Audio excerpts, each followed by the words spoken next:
తెలంగాణ స్వరాష్ట్ర అస్తిత్వం కోసం దశాబ్దాల ఉద్యమంలో ఎందరో అమరులయ్యారు.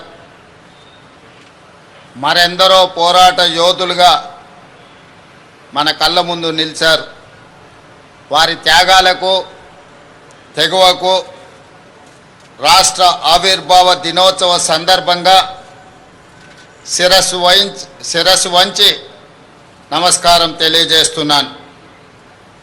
కోటి రతనాల వీణ నా తెలంగాణ రాష్ట్ర ప్రజలకు ఆవిర్భావ దినోత్సవ శుభాకాంక్షలు.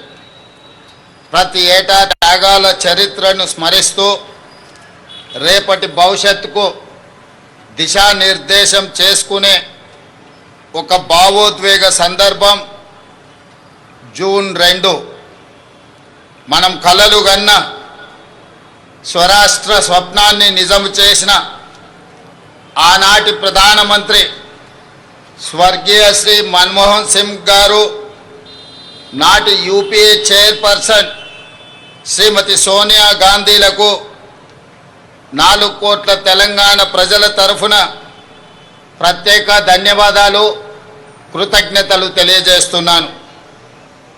మిత్రులారా,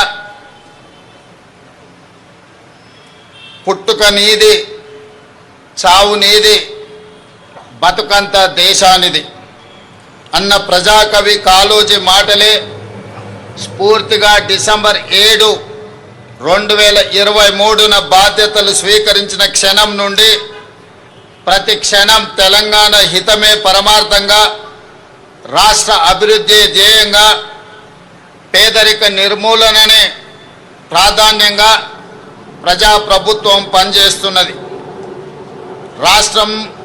రాష్ట్రంలో అధికారం ఇవ్వడంతో పాటు ఈ 2.5 ఏళ్లలో జరిగిన పలు ఉప ఎన్నికలలో, పంచాయతీ మున్సిపల్ ఎన్నికలలో మా పట్ల మీరు చూపించిన ఆదరణ, అభిమానం మరవలేనిది. ఎవరెన్ని విమర్శలు చేసినా, ఎన్ని కుట్రలు చేసినా ప్రజలు మాకు అండగా నిలబడడం ఎనలేని శక్తిని ఇచ్చింది. ప్రజా సంక్షేమం పట్ల, రాష్ట్ర అభివృద్ధి పట్ల మా బాధ్యతను మరింత పెంచింది. రైతులు, యువత, ఆడబిడ్డల ఆకాంక్షలు, ఎస్సీ, ఎస్టీ, బీసీ, మైనారిటీ, అగ్రవర్ణ పేద వర్గాల సామాజిక న్యాయం, సమగ్ర అభివృద్ధి సాధన కోసం పలు విధాన నిర్ణయాలు తీసుకుంటూ, కార్యాచరణ చేసుకుంటూ 2.5 ఏళ్లుగా నిరంతరం శ్రమిస్తున్నాం. అభివృద్ధితో పాటు సంక్షేమానికి సమపాలలో ప్రాధాన్యత ఇస్తూ పాలన సాగిస్తున్నాం. ఈరోజు నేను గర్వంగా చెప్పగలను, దేశంలో ఏ రాష్ట్రం అమలు చేయని సంక్షేమ పథకాలను మన తెలంగాణ రాష్ట్రంలో అమలు చేస్తున్నాం. అభివృద్ధి, సంక్షేమం ఒక ఎత్తు, ఆత్మగౌరవం, స్వేచ్ఛ, సామాజిక న్యాయం మరో ఎత్తు. తెలంగాణ ఆవిర్భావ ఒక ప్రత్యేక ఘట్టం. దశాబ్దాలు ఉద్యమం చేసి రాష్ట్రాన్ని సాధించుకున్నది కేవలం సంక్షేమం, అభివృద్ధి కోసమే కాదు, ఆత్మగౌరవం, స్వేచ్ఛ, సామాజిక న్యాయం కోసం ఈ గడ్డపై ప్రతి బిడ్డ పోరాటం చేశారు. పెత్తందారీతనానికి వ్యతిరేకంగానే ఈ రాష్ట్రంలో పోరాటాలు జరిగాయి. నాటి రాచరికం నుండి నిన్నటి నియంతృత్వం వరకు తెలంగాణ తిరుగుబాటు చరిత్ర మొత్తం చెబుతున్న సత్యం ఇదే. ఈ చరిత్రకు మనం సజీవ సాక్షులం. రాచరిక ఆలోచనలు, నియంతృత్వ పోకడలను ఓడించి కొత్త చరిత్రను రాసుకోవడం కోసం మీరు ప్రజాప్రభుత్వాన్ని గెలిపించుకున్నారు.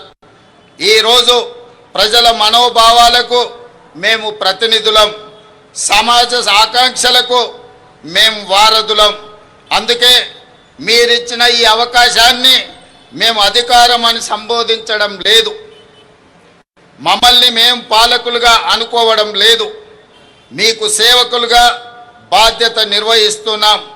ప్రభుత్వం అంటే నలుగురు చేతుల్లో ఉండే పెత్తనం కాదు, 4 కోట్ల ప్రజల ఉమ్మడి ప్రతినిధి అని మేము భావిస్తున్నాం, బాధ్యతగా పనిచేస్తున్నాం.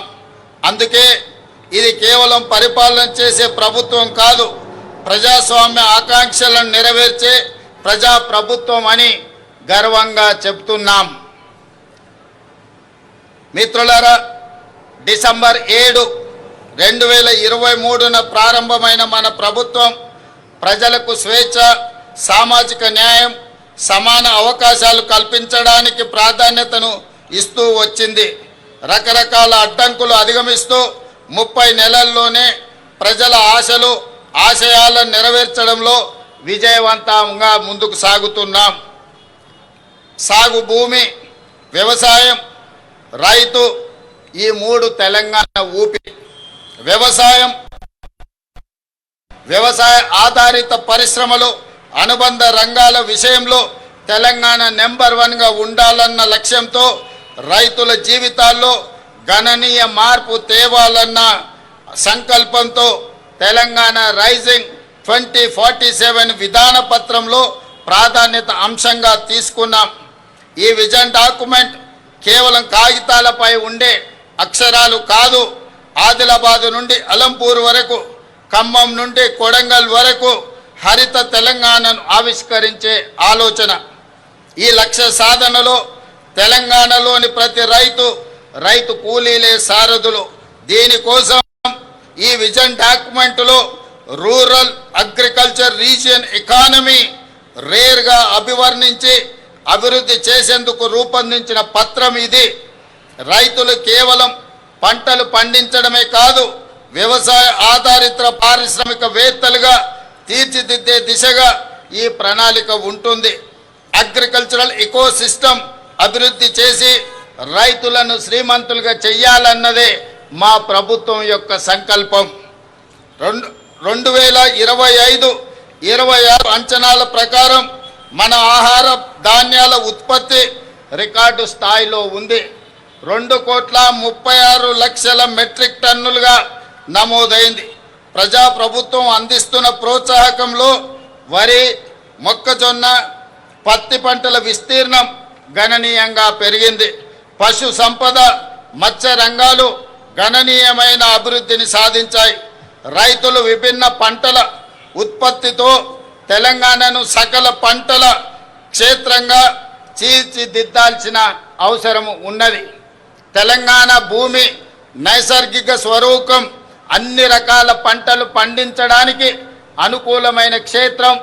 ఈ వేదిక మీద నుండి తెలంగాణ రైతాంగానికి నేను విజ్ఞప్తి చేస్తున్నా, కొన్ని పంటలకే పరిమితం కాకుండా అన్ని రకాల పంటలను, కూరగాయలను, పండ్లను పండించడం ద్వారా తెలంగాణ రాష్ట్ర కీర్తి ప్రతిష్టల్ని ప్రపంచానికే చాటి చెప్పే అవకాశం ఉంది. ఆ దిశగా రైతులను ఆలోచన చేయవలసిందిగా నేను మనవి చేస్తున్నాను. ఈ రైతుల కార్యసాధకులు కావాలంటే అప్పు లేని పరిస్థితి ఉండాలి. అందుకే రైతుల నెత్తిపై ఉన్న అప్పుల భారాన్ని తగ్గించే ఉద్దేశంతో ఒకేసారి 2 లక్షల వరకు పంట రుణాల మాఫీ చేశాం. 20,616 కోట్ల రూపాయలు రైతు ఖాతాలో వేసి 25 లక్షల పైగా రైతు కుటుంబాలను రుణ విముక్తులను చేశాం. వ్యవసాయానికి ఉచిత విద్యుత్తును కొనసాగిస్తూనే విద్యుత్తు పంపు సెట్లకు సౌరశక్తితో నడిచే పంపు సెట్లను ఏర్పాటు చేస్తున్నాం. తద్వారా అదనంగా ఉత్పత్తి అయ్యే విద్యుత్తును గ్రిడ్కు అందించి రైతులకు అదనపు ఆదాయం వచ్చేలా ప్రయత్నం చేస్తున్నాం. ఈ 2.5 ఏళ్లలో వ్యవసాయానికి, రైతు సంక్షేమానికి 1,56,496 కోట్ల రూపాయలు ఖర్చు చేశాం. రైతు భరోసా పెట్టుబడి సాయం ఇప్పటికే 27,529 కోట్ల రూపాయలు నేరుగా రైతుల ఖాతాలలో వేశాం. మిత్రులారా, రైతులు దళారుల బారిన పడి మోసపోకూడదని రైతులు పండించిన పంటలు ప్రభుత్వమే కనీస మద్దతు ధర చెల్లించి కొనుగోలు చేస్తుంది. ఎంత భారమైనా సరే చివరి గింజ వరకు పంట ఉత్పత్తులను కొనడానికి రాష్ట్ర ప్రభుత్వం ప్రయత్నం చేస్తుంది. మేము అధికారం చేపట్టిన తర్వాత ఇప్పటి వరకు 2.5 ఏళ్లలో ధాన్యం కొనుగోళ్లకు 82,840 కోట్ల రూపాయలను ఇప్పటి వరకు రైతాంగానికి చెల్లించినాం. ఈ యాసంగి సీజన్లో రాష్ట్రమంతటా 8,575 కొనుగోలు కేంద్రాల ద్వారా చురుగ్గా ధాన్య సేకరణ జరుగుతుంది. ఇప్పటి వరకు 63,65,000 మెట్రిక్ టన్నుల ధాన్యాన్ని కొనుగోలు చేయడం జరిగింది.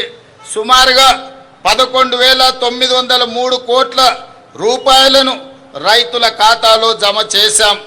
అకాల వర్షాల వల్ల ధాన్యం తడిసిపోయినా ప్రతి రైతుకు నష్టం జరగకుండా దాదాపు 10,000 మెట్రిక్ టన్నుల తడిసిన ధాన్యాన్ని ప్రభుత్వం కొనుగోలు చేసింది. ధాన్యం కొనుగోలులో దేశంలో ఏ రాష్ట్రం కూడా మనతో పోటీ పడే పరిస్థితి లేదు. దేశంలో యాసంగి సీజన్లో సేకరించిన మొత్తం ధాన్యంలో చెప్పడానికి నేను గతంలో ఎన్నడూ లేని విధంగా రాష్ట్రంలో మొక్కజొన్న పంటలు సాగు భారీగా పెరిగింది. ఈ యాసంగిలో సుమారు 16 లక్షల ఎకరాల్లో మొక్కజొన్న, 4 లక్షల ఎకరాల్లో జొన్న సాగు చేసి తెలంగాణ రైతులు కొత్త చరిత్రను సృష్టించారు. మొక్కజొన్న కొనుగోళ్లకు సుమారు 4,275 కోట్లు, జొన్న కొనుగోళ్లకు ఇప్పటి వరకు 1,154 కోట్లు రాష్ట్ర ప్రభుత్వము ఈ భారాన్ని మోసింది. అదేవిధంగా మిత్రులారా, సాగునీటి రంగానికి ప్రాధాన్యతను ఇస్తూ తెలంగాణ నీటి కోసం దశాబ్దాలు గోసపడింది. 10 ఏళ్ల గత పాలనలో సైతం పరిస్థితులు మారలేదు. కృష్ణా గోదావరి జలాల్లో మన వాటాలు తేల్చి ప్రాజెక్టులు పూర్తి చేసే విషయంలో మన ప్రభుత్వం చిత్తశుద్ధితో ఉంది.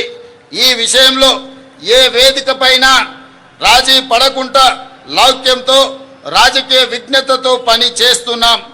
2004లో కాంగ్రెస్ ప్రభుత్వం జలయజ్ఞం కింద చేపట్టిన ప్రాజెక్టులు 2014-15లో ప్రారంభమైన ప్రాజెక్టులు కొన్ని ఇప్పటికీ అసంపూర్తిగా ఉన్నాయి. పెండింగ్లో ఉన్న ప్రాజెక్టులపై అవసరమైన భూసేకరణ చేపట్టి వీటిని చెయ్యాలని ప్రభుత్వం పట్టుదలతో పనిచేస్తుంది. ఇవి పూర్తయితే ఆశించిన మేరకు కొత్త ఆయకట్టుకు నీరు అందుతుంది. తెలంగాణకు వరప్రదాయిని ప్రాణహిత చేవెళ్ల ప్రాజెక్ట్ తిరిగి ప్రాణం పోసే ప్రయత్నం మన ప్రభుత్వం చేస్తున్నది.